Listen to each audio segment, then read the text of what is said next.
Back out in the crazies again for the first time this winter. It's already the end of January and I've only been out a handful of times on my Splitboard. The first reason is that it's just been a bad winter so far. Montana has not gotten much snow and a lot of the places are still really thin. And the second reason is just because I've been super busy. I've got another hiking documentary in the works and that's basically been taking up all my free time.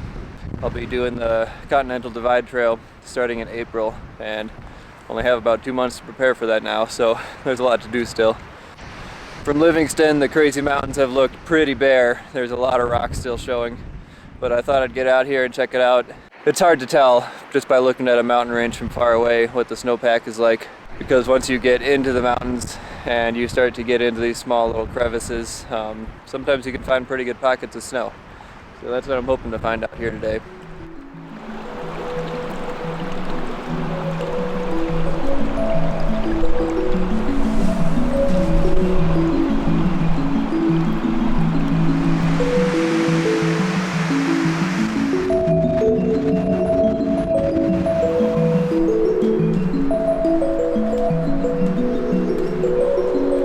I'm starting to get near the basin and there's some snow up here. The coverage isn't terrible, it's not good, but it could be worse. So that doesn't look too bad, but once you look a little bit closer, the snow that I am seeing is just totally wind scoured. That's on a north facing slope right there. So hopefully I can find a little pocket somewhere that hasn't been affected by the wind, and then we'll dig a pit and see what the stability's looking like. The more I learn about avalanche conditions and trying to judge them, the more complicated all this stuff gets. I basically have 3 different aspects of slopes that I could ride.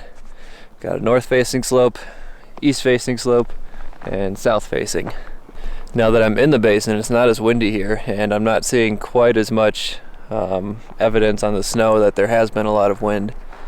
And then on top of the different aspects, each one of these kind of faces has different terrain too, so that's something to take into consideration. North facing slope is pretty broken up by a lot of rocks and it's really steep, and then this east facing is just a big wide open face that's pretty steep too, and the south facing is a tree covered hill, which is much different.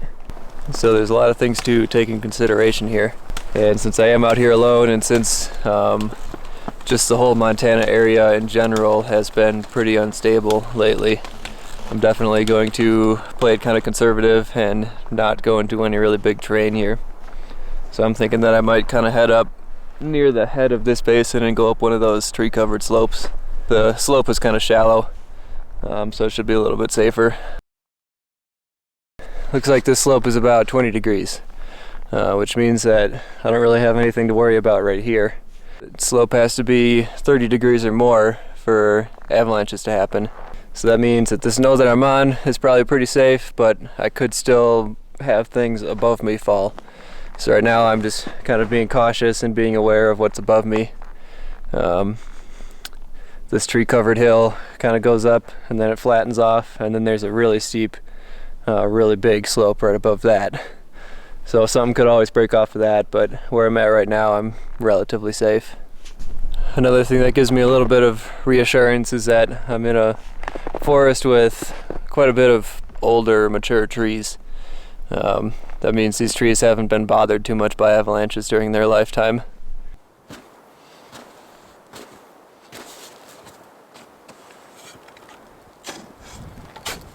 Well, that's really good. It's about 6 feet of snow here. I just did the extended column test and I got a ECTX. Nothing even budged. So the snowpack's looking really stable here.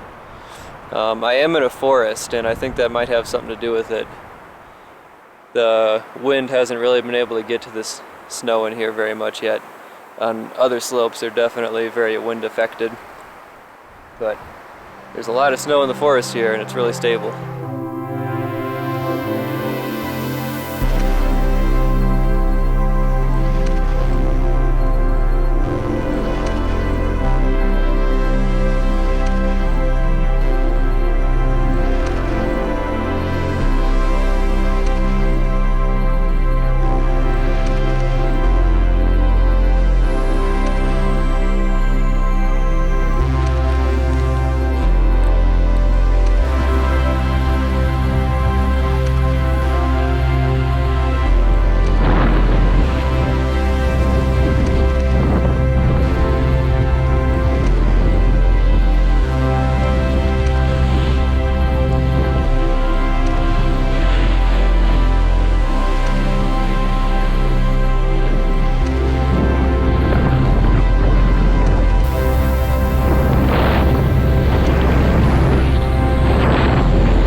It was only about an 800-foot run, but that was fun.